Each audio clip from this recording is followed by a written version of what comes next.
Hello, BookTube, and welcome back to my ongoing biography of Isaac Asimov. And I think this is part 5 now. And we left Isaac at he left the army and he was returning to his PhD in at Columbia University in New York City. Um, and he'd been married by now, and he moved back with his wife. She was already there, but he moved back fully to New York City to start his studies again and his research. But there was one thing I wanted to go back a little bit that I forgot, and I missed mentioning a little sort of incident that happened while he was at the naval yards. Uh, he he wasn't the only Jewish person that was working there in the lab and throughout the yard. And because war had started, they were working 6 day weeks, and they were only allowed 1 day off, sort of a mandatory holiday per year, and that was Christmas Day. So, but they couldn't get Yom Kippur off or any of the other Jewish holidays. So the Jewish workers got together to write a little petition, and they wanted Isaac to sign it. But he says, well, he doesn't observe any of the holidays. He doesn't observe any of the holidays.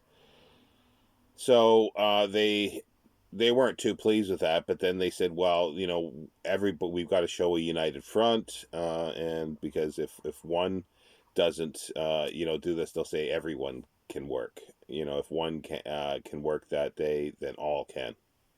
Because what they wanted to do was just, instead of taking Christmas Day off, they wanted Yom Kippur off, so they would just swap them, and that was the petition about. And so it made sense to him, so he signed it. And then a little while later, Robert A. Heinlein, sort of comes stomping in and to him and say, what did you do here? Why did you sign this? And I didn't know you were religious. And he says, no, I'm not. But they explained to him that it had to be United Front, yada yada yada. So he thought that was okay, and Heinlein was bullying him basically, and so Asimov finally said, yeah, he'll retract that, but as long as it doesn't hurt their uh, uh, petition for this, because he says he's fine with working, you know, um, Yom Kippur and then taking Christmas Day off. He's fine with that. So what turned out was that they could take Yom Kippur off, and but as well as Christmas, but they could get paid for the Yom Kippur. And Asimov had remembered this, like when he was writing his memoir, because it was something that stuck in his craw, that um, Heinlein did, because the result of this was that he had to work Yom Kippur and only get the 1 day off. And he was the only Jew that was in the whole yard that was working, whole naval yard that was working Yom Kippur. So it's something that he'd always remembered. He never forgave Heinlein for bullying him into this. So it shows a little bit about Heinlein, I suppose. But anyway, we're back in New York City, and in beginning of September, Asimov saw Campbell about another robot story, Little Lost Robot, but he had several false starts with it, and then finally he wrote it very quickly in 5 days. Got $2,000 for it. No, sorry, 200. Not we're getting ahead of ourselves here for payments. $200. That was 2 cents a word, which was a lot for the time. And then Campbell had asked for two more foundation stories, which it's ready money, sort of in a sense. So Asimov started working on it, but also in mid-September, um, he sold the rights for Evidence, a robot story, for $250 to none other than Orson Welles. And he had hoped that Welles would wanted film rights, but it never got made. But he says he basically um, sold the rights forever for that, and he always sort of um, it bugged him for that later, but because he couldn't use it for anything for radio or anything like that. But I don't know if I'm not sure how that worked, because usually rights revert back, but maybe there was something in the clause that it would never revert back. So I don't know if the sort of Orson Welles estate still owns the rights to evidence. Interesting. And then by February of the following year, he'd finished the new Foundation story. Now you see it, but he was getting tired. He noted in his autobiography that he was getting tired of writing the Foundation stories and wanted to end it with that one. And he had a closed ending, but Campbell wanted it to be open ending so it could be continued. And he Asimov did balk at this, but he finally did acquiesce and accepted Campbell's judgment on this, and he got paid $500 for that novelette. And then following this is now 1947 we're at. And he went to see in June. He went to see the editor of Startling Stories, Sam Merwin Jr., and who wanted a 10,000 word novel. And so Asimov began a novel called "Grow Old with Me." And in autumn, the magazine Merwin, and they changed what they wanted for the story, and they asked for extensive rewrites for it. And Asimov just got angry and withdrew it and walked out because he wouldn't do the rewrites. And then at the same time, in that autumn, the late summer, he moved. They had to move out of the little apartment they had, and they moved into the first floor or the ground floor of the house that his parents had, and because they were living there and they were renting out the top floor, but the tenants had moved out, so his parents were renovating the top floor. They moved in, and then they rented the ground floor to Asimov and Gertrude, his wife Gertrude. And they all of a sudden now had a bigger place, and so they had to furnish it. So it was a slow thing that they decided to furnish it. And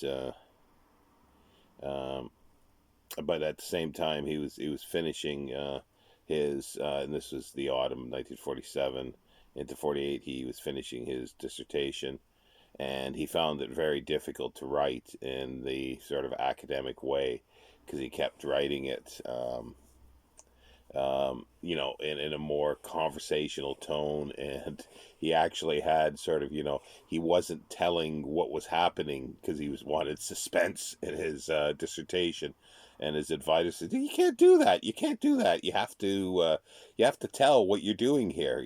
Don't leave it open ended until you reveal it at the end. That's not how it works." So he had a lot of difficult writing it. And then he also was looking at the possibility of that "Grow Old with Me" that he wrote for Merwin for Startling Stories could be possibly published as a book, rather than in a magazine. So he started looking into that and looking at publishers for that. In April, at the end of April, he had the dissertation was approved, and at the end of April and May, he had his orals. But at the same time, he wrote a little article sort of a little spoof story, because while he was doing his research, he for his PhD, he came up with an idea to write a spoof of a chemist, and he called it the endochronic properties uh, of resublimated thiodomaline. And Campbell published it. He thought he first of all told Campbell about this, and Campbell said, "Okay, go ahead." So he wrote it, and Campbell liked it and bought it, and it appeared in March 1948. Um, Astounding, and he was supposed to go under a pseudonym because Asimov didn't want his own name put to it, because he was sort of making fun of sort of the possibility of chemist research. But Campbell said he forgot, and put it under his uh, his own name. And when he um, and then in May, like at the beginning of May, when he was ready to go do his orals for his PhD. Somebody else says, "Oh, I loved your article. The resublimated thiodomaline in the magazine." He goes, "Oh, thank you." And then Donovan says, "Well, how did you know it was me?" And he said, "Well, having your name on it made me think it was you." And then that's when he realized that it was done under his own name. So he thought, "Oh crap, this is going to be bad for him, especially going into his orals." So he went into his orals, and he was very nervous for this. And then the sort of last question was, "Please tell us, Mr. Asimov, about the properties of resublimated thiodomaline." And he was sort of shocked, and he was so nervous that all he did was just burst out laughing. And that was it. And then he went, and then they came out and says, "Congratulations, Dr. Asimov." So that was the way to let them know that he had passed. So, and then he had a job. It was $4,500 a year. It was to do research um, uh, into malaria drug, and it was just paid by a grant. So by basically June of 1949, he knew that he'd be out of a job, so he had to look for more. But at the same time, during this time, his little spoof story began to be reprinted everywhere. Chemist magazines, journals, and that.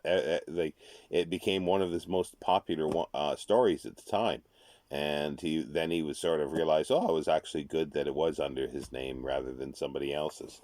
So, uh, but yeah, and it was like basically a satire on a chemistry dissertation. So that's why he was quite interesting. But then at that time he started, in 49 he slowed down writing to a certain extent, or 48 he slowed down writing. Uh, but he realized he was going to be out of work by when was that? Yeah, by June 1949. So he started looking for work, and through other contacts he had, he found out about a job turned up in Boston University. um, so he was thinking he would take it, and like in his interviews, they said, they asked, like, how are you for biochemistry? Can you teach biochemistry? And Asimov was, "Oh yeah, I can do it. Yeah." He'd never taken any courses on biochemistry, but he thought he could brush up on it by the time. So he did get the job.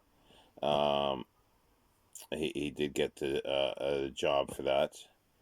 Um, so yeah, and then he eventually moved to Boston. But in March 1949, though, he handed Campbell another uh, um, foundation story, and it was the last foundation story that he wrote, and he got $1,000 for it. and over 7.5 years, he had written a number, and he received $3,600 for um, the foundation stories from Campbell. But he was really tired of them, and he didn't want to write anymore at all. And but yeah, in May, he started as professor of, I guess, assistant professor of biochemistry at Boston University in May 1st, 1949. That was his first day on the job. Uh, and he was looking back in his autobiography. He was looking back at this point now, because he's got sort of a semi-permanent job. And so in the last 7 years, he had written 60 stories. He sold 50 of them. And he made about just over $7,500 for them. And he realized, he thought it wasn't enough um, to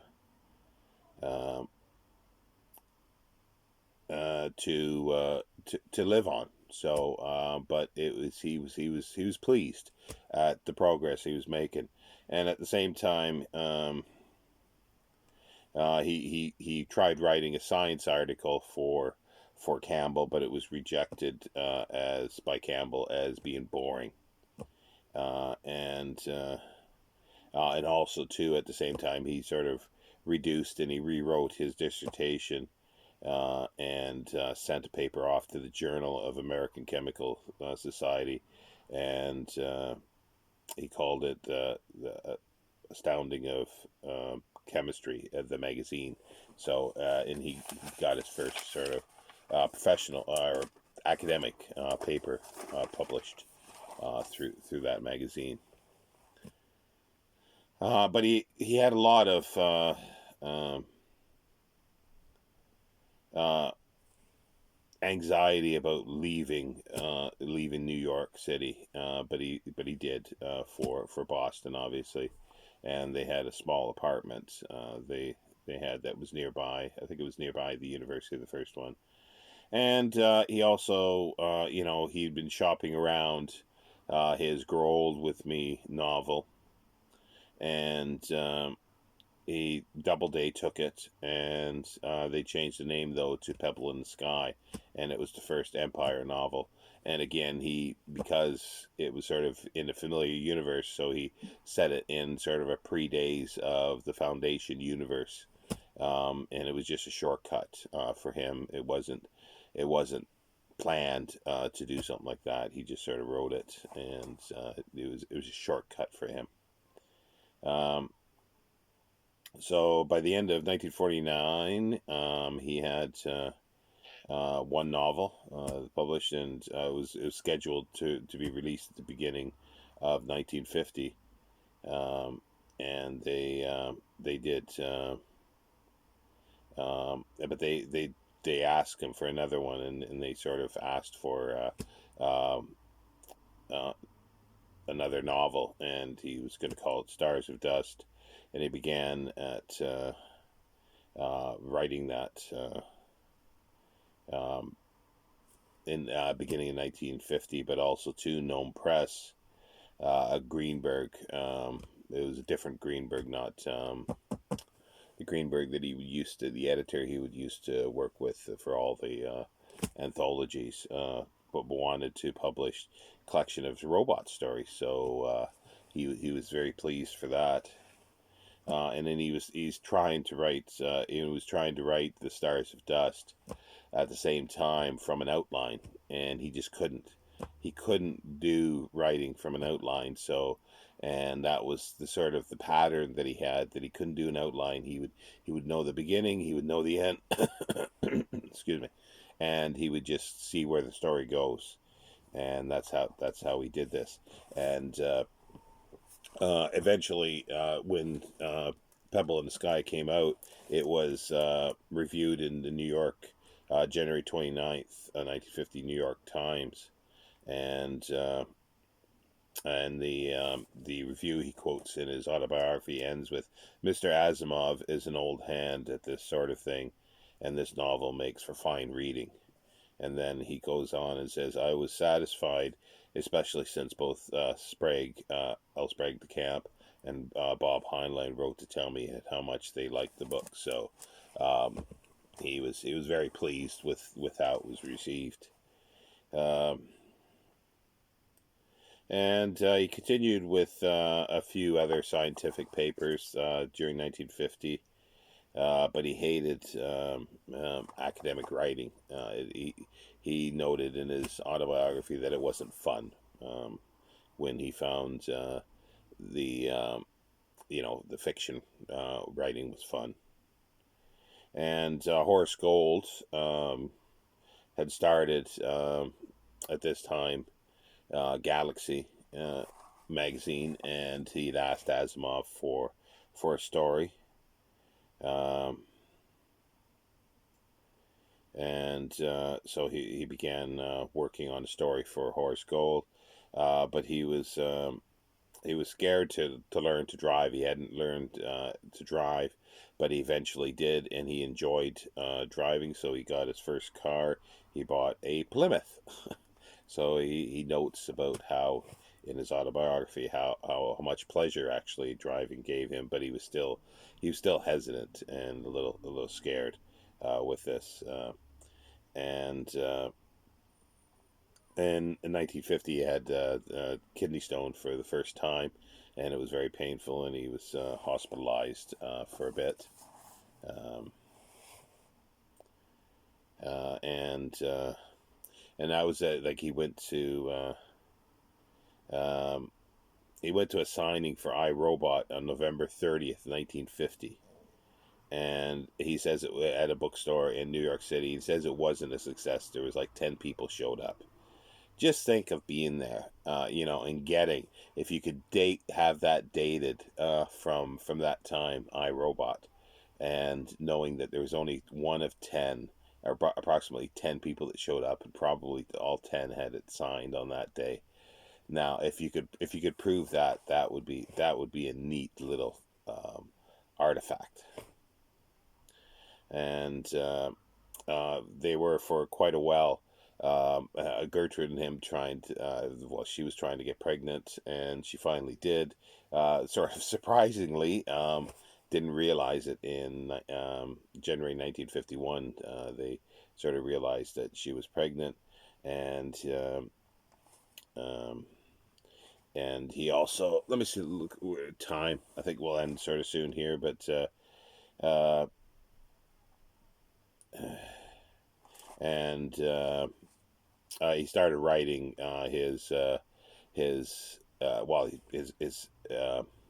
his son was born eventually, and it was named David, and he started writing some juvenile novels, and he called the character David Starr um, as well. Um, and when David was born, he was premature in size, so he had to stay in the hospital for quite a while. And yeah, so that's um, so yeah, so we'll I'm getting a call here, so we'll end it here at this point, and we'll continue next time.